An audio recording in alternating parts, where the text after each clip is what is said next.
بسم اللہ الرحمن الرحیم۔ السلام علیکم ورحمۃ اللہ وبرکاتہ۔ دوستو، میں مفتی عبدالوہاب قاسمی ایک بار پھر آپ کی خدمت میں حاضر ہوا ہوں۔ ایک بھائی کی طرف سے سوال معلوم کیا گیا ہے کہ نماز کی حالت میں قرات کرتے ہوئے جمائی آ جاتی ہے تو کیا جمائی لیتے ہوئے ہمیں قرات کو جاری رکھنا چاہیے یا قرات کو بند کر دینا چاہیے، اور اگر نماز کے اندر جمائی آئے تو کیا کرنا چاہیے؟ جمائی کو روکنا چاہیے یا ہمیں کس طریقے سے ہم جمائی کو روکیں، یا جمائی لے لیں، یا کیا کریں ہم، یہ نماز دوبارہ پڑھیں؟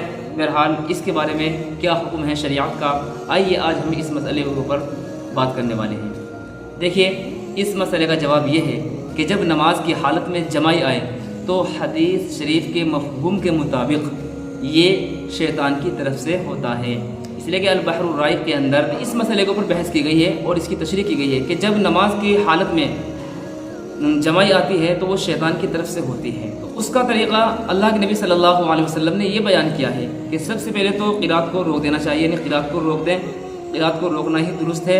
اس کے بعد میں جمائی کو کیسے روکیں، اس کے بارے میں بھی یہاں پر بحث کی گئی ہے، بتایا گیا ہے کہ اللہ کے نبی صلی اللہ علیہ وسلم نے فرمایا کہ جب اس طرح کا کوئی معاملہ آئے تو جمائی آئے تو سمجھ لینا چاہیے کہ یہ شیطان کی طرف سے ہے، جمائی یہ شیطان کی طرف سے ہوتی ہے۔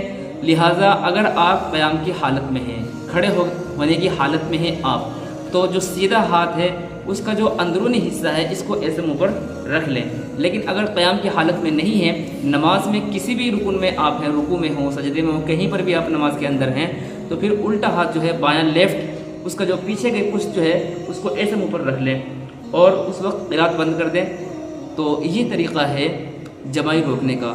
کیا جب ہم جمائی روکتے ہیں اس وقت کچھ پڑھنا چاہیے یا نہیں؟ تو اس وقت کچھ نہیں پڑھنا چاہیے، بس ایسے ہاتھ رکھ لیں، اور اسی طریقے سے اگر قیام کی حالت میں تو سیدھے ہاتھ کی اندر کی ہتھیلی منہ پر رکھ لیں اور اس وقت کچھ نہ پڑھیں، چونکہ عام طور سے نماز کے باہر جمائی لیتے وقت لا حول ولا قوت الا باللہ پڑھا جاتا ہے، لیکن چونکہ یہاں پر ہم نماز میں ہیں تو صرف ہمیں یہاں پر جمائی روکنی ہے اور باقی اپنی نماز کو ہم مکمل کر لیں، نماز ہماری درست ہو جاتی ہے، نماز میں کوئی کراہیت نہیں آتی ہے۔ اور بار بار جمائی لینا، بار بار جمائی لیتے رہنا اور منہ پر ہاتھ نہ رکھنا، تو یہ صحیح طریقہ نہیں ہے، یہ غلط طریقہ ہے۔ جمائی کو حتی الامکان روکنے کی کوشش کرنا چاہیے۔ نماز کے اندر جب دھیان ہوتا ہے تو جمائی نہیں آتی ہے۔ نماز سے جیسے ہی ہماری توجہ ہٹی، غفلت میں ہم نے نماز ادا کری شروع کی، تو فوراً شیطان ہم پر حاوی ہونا چاہتا ہے، شیطان کی طرف سے یہ ہوتا ہے۔ اس لیے جمائی کو اس طریقے سے روکنا چاہیے، اور یہ طریقہ ہے کہ اگر جمائی آ جائے تو اس طریقے سے ہمیں جمائی کو کنٹرول کرنا چاہیے۔ امید ہے بات آپ کی سمجھ میں آئی ہوگی۔ آپ لوگ اس ویڈیو کو دوسرے بھائیوں تک پہنچائیں، تو انشاءاللہ آپ کی بھی کوئی کوشچنس ہو، سوال ہو، ضرور کمنٹ باکس میں لکھیں، انشاءاللہ ضرور اس کو بتایا جائے گا۔ ملتے ہیں نیکسٹ ویڈیو میں، تب تک کے لیے اجازت۔ السلام علیکم ورحمۃ اللہ وبرکاتہ۔